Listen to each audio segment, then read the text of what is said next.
اعوذ باللہ من الشیطان الرجیم، بسم اللہ الرحمن الرحیم، لا الہ الا اللہ محمد رسول اللہ۔ ایک چھوٹی سی ویڈیو اور آپ سب کے لیے ایک میں تھوڑا سا نالج کی بات کرنا چاہوں گا، اور جہاں پر کوئی مشکلات بڑھ جاتی ہیں وہاں پر ہم ڈاکٹرز کو بیچ میں آنا پڑتا ہے، اور اپنے لوگوں کو، اپنے عوام کو ان کو سمجھانا پڑتا ہے کہ کیا چیز کرنی ہے اور کیا چیز نہیں کرنی۔ اچھا، ہمارے پاکستان میں آج کل ایک کولڈ ویو آئی ہوئی ہے، ایک ٹھنڈک کی لہر آئی ہوئی ہے، جس کی وجہ سے بہت زیادہ فوگ اور بہت زیادہ دھند ہے، اور ہر جگہ پر یہ دھند موجود ہے، اور بیسیکلی اس کی وجہ سے جو ہے وہ ڈرائیونگ کرنا بھی بہت مشکل ہو چکا ہے، اور اس کی وجہ سے انسان کی زندگی کافی قسم کی بیماریوں کا شکار ہو سکتی ہے۔ اسی کے بارے میں آج آپ سے بات کرنا چاہوں گا، اور میرا نام ڈاکٹر طیب رحمان ہے، اور آپ سے ریکویسٹ یہ ہے کہ پلیز شیئر ضرور کیا کیجئے ایسی انفارمیٹیو ویڈیوز، تاکہ تمام بنی نوع انسان کا فائدہ ہو سکے۔ اچھا، بیسیکلی یہ جو فوگ ہے یا دھند ہے یہ اتنی خطرناک نہیں ہے، لیکن اس میں جو خطرات لاحق ہو سکتے ہیں وہ یہ ہیں کہ اس دھند کے اندر ہم ایک ورڈ استعمال کیا کرتے ہیں، ایئر کوالٹی۔ تو ایئر کوالٹی جو ہوتی ہے یا ہوا کا معیار جو ہے وہ خطرناک ہو جاتا ہے۔ ایئر کوالٹی انڈیکس ایک چیز ہے جو کہ میئر کرتا ہے ہوا کے معیار کو، تو ہوا کا معیار جو ہے وہ اس میں خراب ہو جاتا ہے یا خطرناک حد تک چلا جاتا ہے، جس کی وجہ سے انسان بیمار ہوتے ہیں۔ ہوتا کیا ہے کہ یہ جو پلیوٹنٹس ہیں یا یہ جو گندے مٹیریلز ہوا میں گھومتے پھرتے ہیں، تو دھند کی وجہ سے یہ اپنی جگہ پر سٹور ہو جاتے ہیں، یا اپنی جہاں پر یہ اڑ رہے ہیں ہوا میں وہیں پر کھڑے ہو جاتے ہیں، ٹھیک ہے۔ اس وجہ سے کوئی بندہ جو بیچارہ ایستھمیٹک ہوتا ہے یا کارڈیو پلمونری ابسٹرکٹیو ڈیزیز ایک بیماری ہے اس میں ہوتا ہے، تو اس کا یہ مسئلہ جو ہے یا یہ بیماری جو ہے وہ ایگریویٹ ہو جاتی ہے یا پرولانگڈ ہو جاتی ہے، ٹھیک ہے۔ دوسری بات جو ایک آپ کو میں شیئر کرنا وہ یہ ہے کہ ہم کہتے ہیں موئسچر یا مولڈ۔ موئسچر یا مولڈ جو ہیں یہ فنگل جو ہوتے ہیں، فنگل پارٹیکولیٹس جو ہوتے ہیں یا ذرات جو ہوتے ہیں، یہ نمی میں زیادہ فلورش ہوتے ہیں، اور جہاں پر یہ فنگل مولڈز یا آپ کہہ سکتے ہیں کہ فنگائی وغیرہ ہو جاتی ہے یا لگ جاتی ہے، یا جہاں پر یہ ہم کہتے ہیں کہ آپ ایسا سمجھ لیجئے کہ موئسچر کی وجہ سے وہاں پر یہ فنگل وہ ہو جاتا ہے،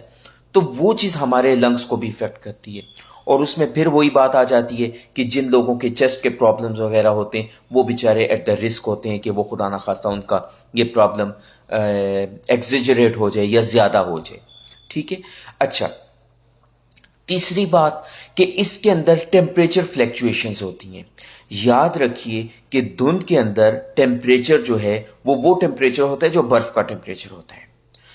اور انسان کو اللہ تعالیٰ نے ایسا بنایا ہے کہ جب فار ایگزامپل اس نے کوئی کمرہ ہے یا کسی کمرے میں بیٹھتا ہے تو وہاں پر اس نے وہ تھوڑا سا گرم کیا ہوتا ہے کمرے کو، اور جو ہی وہ باہر آتا ہے تو چینج آف ٹیمپریچر ہوتا ہے، اور چینج آف ٹیمپریچر جو ہوتا ہے انسان کو بیمار کر دیتا ہے، یا جو ہے انسان وہ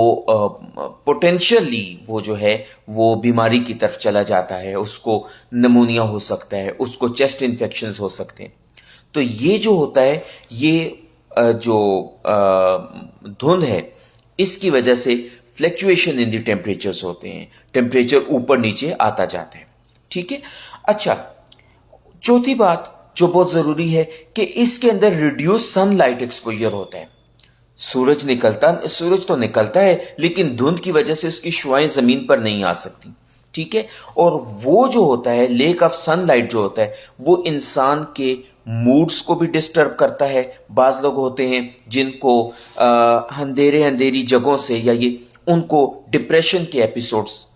ہوتے ہیں، ٹھیک ہے، یا انسان ذہنی بیماریوں کا شکار ہو جاتا ہے۔ ہوتا ہے بعض لوگ کہ وہ لائٹ وغیرہ کو جب ایکسپوز نہیں ہوتے تو ان کا دل بند ہو جاتا ہے یا افسردگی طاری ہو جاتی ہے ان کے اوپر، تو یہ بھی ایک پرابلم ہوتا ہے جس کو ہم کہتے ہیں کہ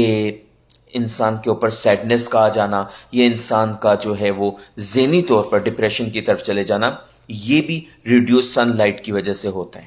ٹھیک ہے۔ تو یہ جو یہ سارے میٹرز ہیں یہ دھند کے ساتھ لنکڈ ہوتے ہیں، اور آج کل چونکہ ہمارے پاکستان میں یہ دھند بہت زیادہ ہے تو یہ چیزیں جو ہیں انسان میں یہ سمٹمز پروڈیوس کر سکتا ہے۔ اچھا، اب ہم آ جاتے ہیں، ہم علاج کی طرف آ جاتے ہیں کہ ہم نے اگر کہیں پر، جیسے آج کل تو ہر جگہ پر دھند ہے، تو اس میں ہم نے کون سی پروٹیکٹیو میئرز کرنی ہیں کہ ہم اپنے آپ کو اور اپنے اہل و عیال کو محفوظ رکھ سکیں۔ وہ ہیں کہ دیکھیں یہ انٹرنیشنل جو کوڈز ہیں وہ یہ ہیں کہ ڈریس ان لیئرز، آپ نیچے بھی سویٹر پہنیے، آپ اوپر بھی سویٹر پہنیے۔ اس کا ریزن کیا ہوتا ہے کہ جب آپ 2-3 لیئرز اپنے اوپر پہنتے ہیں، ایک آپ کی ڈریس کی لیئر ہوگی، ایک آپ کے دوسرے سویٹر کی لیئر ہوگی، اور ایک اوپر آپ نے کوٹ وغیرہ یا جرسی وغیرہ پہن دی، تو 3 لیئرز ہو گئی، تو وہ آپ کی جو ہیٹ ہے وہ پریزرو رہتی ہے۔ آپ کا جسم جو ہے وہ اپنی ہیٹ کو قائم رکھتا ہے، جس کی وجہ سے آپ کو یہ بیماریاں یا یہ چیسٹ انفیکشنز وغیرہ یا فلو یا کف یہ چیزیں نہیں لگتی۔ تو ڈریس ان لیئرز، ٹھیک ہے، اپنے آپ کو 3-4 قسم کے لیئرز پہنیں تاکہ آپ اپنے آپ کو پروٹیکٹ رکھ سکیں۔ دوسرا یہ کہ اپنے آپ کی جو ایکسٹریمٹیز ہیں، آپ کے پاؤں جرابیں ضرور پہنیے، اور آپ کے ہاتھ وغیرہ تو اس پہ گلوز ضرور پہنیے، ٹھیک ہے۔ آپ کی ایکسٹریمٹیز جب گرم رہیں گی تو آپ کو ہوا میں جو ٹھنڈک ہے وہ افیکٹ نہیں کرے گی، آپ بیمار نہیں ہوں گے، ٹھیک ہے۔ پھر اسٹے ڈرائی، اپنے آپ کو کوشش رکھیے کہ خشک رکھیے۔ جب آپ چہرہ وغیرہ دھوئیں تو فوراً سے پیشتر تولیہ وغیرہ یوز کیجئے اور اپنے آپ کو خشک کیجئے۔ سر وغیرہ دھوئیں تو اپنے سر کو فوراً خشک کیجئے۔ اگر گیلا رکھیں گے تو یہ ٹھنڈک جو ہے، یہ فلیکچویٹنگ ٹیمپریچر جو ہے، یہ آپ کی صحت کو نقصان پہنچائے گی، ٹھیک ہے۔ اچھا، لمٹ آؤٹ ڈور، کوشش کیجئے کہ شام کے اوقات میں جس وقت دھند زیادہ ہوتی ہے، زیادہ ٹھنڈی ہو جاتی ہے، تو اس میں یا صبح کے اوقات میں آپ کوشش کیجئے کہ گھر سے زیادہ بے وجہ نہیں نکلیں، اپنے آپ کو انڈور رکھیے۔ جتنا آپ انڈور رہیں گے تو آپ صحت مند رہیں گے، ٹھیک ہے۔ اچھا، اپنے گھر کو، اپنے کمرے کو گرم رکھیے، ٹھیک ہے۔ اس کا فائدہ یہ ہوگا کہ آپ کی صحت جنرلی جو ہے وہ صحت مند رہیں گے۔ اور دوسری بات یہ کہ جب آپ باہر نکلیں تو پھر اپنے آپ کو گرم کر کے باہر نکلیے، کیونکہ کمرے کا ٹیمپریچر گرم ہوگا اور باہر کا ٹیمپریچر ٹھنڈا ہوگا، اس میں آپ بیمار ہو جائیں گے۔ اسٹے انفارمڈ، اپنے آپ کو موبائل میں یا ٹیلی ویژن پہ یا کسی سورس سے اپنے آپ کو انفارمڈ رکھیے کہ کیا یہ جو دھند ہے یہ زیادہ ہو گئی ہے، یہ کم ہو گئی ہے، یہ ختم ہونے والی ہے یا یہ ختم ہونے والی نہیں ہے۔ تو اپنے آپ کو اسٹے انفارمڈ رکھیے، ٹھیک ہے۔ اچھا، ان انڈیویجولز کا، ان لوگوں کا خاص خیال رکھیے جو گھر میں بزرگ ہیں یا کوئی بھی ہیں جن میں آلریڈی چیسٹ کے انفیکشن ہیں، یا ان کا چیسٹ خراب ہے، یا انہیں کوئی بیماری لاحق ہے جیسے استھما ہو گیا یا COPD ہو گیا، تو کوشش کیجئے کہ ان کا بہت خیال رکھیں اور ان کو مسٹ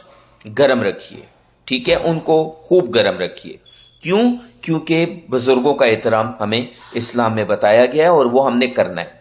اسٹے ہائیڈریٹڈ، اپنے پانی وغیرہ کی انٹیک کو کم نہیں کرنا۔ یہ بات بہت غلط ہوتی ہے کہ بعض لوگ کہتے ہیں جی ہم ٹھنڈک میں پانی نہیں پیتے، یہ انسان کو بیمار کرنے کے لیے کافی ہے یہ بات۔ تو کوشش کیجئے کہ اپنی جو پانی کی انٹیک ہے وہ زیادہ رکھیے، اپنی فلوئڈ انٹیک کو زیادہ رکھیے، اپنی خوراک کو بیلنسڈ رکھیے، اور امیونٹی، ہائی امیونٹی، مدافعاتی نظام جو ہائی کرے وہ خوراک استعمال کیجئے، ٹھیک ہے۔ گھر کے اندر اپنی ہیٹنگ جو آپ کے اکوپمنٹس ہیں وہ ضرور یوز کیجئے، جیسے ہیٹر ہو گیا، جیسے کوئی، لیکن وہ گیس کے ہیٹر وغیرہ کا خیال رکھیے کیونکہ وہ علیحدہ نقصانات بھی کر سکتے ہیں، تو وہ یہ چیزیں آپ نے خیال رکھنا ہے۔ تو انشاءاللہ تعالی العزیز اللہ تعالیٰ آپ کو ہمیشہ صحت و سلامتی میں رکھے گا۔ لاسٹ میں میری دعا اللہ تعالیٰ سے کہ اللہ تعالیٰ میرے پاکستان کو ہمیشہ صحت و سلامتی میں رکھے، اور آپ سے اپالوجیز بھی، میں کچھ عرصے سے ویڈیوز نہیں بنا رہا تھا کیونکہ میری مصروفیات تھوڑی زیادہ ہو گئی ہیں۔ ہاؤ ایور میں اپنے جنرل پبلک کی بیٹرمنٹ کے لیے ویڈیوز بناتا رہوں گا۔ تھینک یو ویری مچ، بہت شکریہ، السلام علیکم۔